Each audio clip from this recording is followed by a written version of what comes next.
Hello everyone, in this quick tutorial, I'll show you how to set up and manage online bill payments with the Santander Bank, making your bill payments easier and stress-free.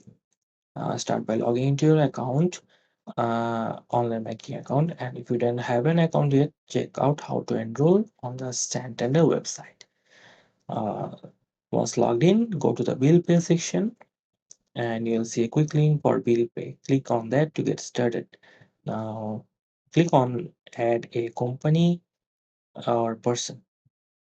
Select a bill category, then search for a type for or type the name of a company. And next, click on add. Uh, Next, fill in your account information and click add. This will link your biller to your online banking account. And now enter the payment details like the amount and date, then click make payment. And if you pay the same amount each month, you can streamline payments uh, by setting up autopay. Just select the autopay option in the bill pay payment center. And to further simplify things, you can also set up e-bills to receive your bills directly through Santander. It's all about saving time and hassle.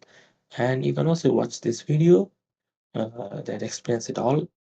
And that's it. Once everything is set up, you can manage your bill payments effortlessly through Santander's online and mobile banking. Thanks for watching, and I'll see you in the next video.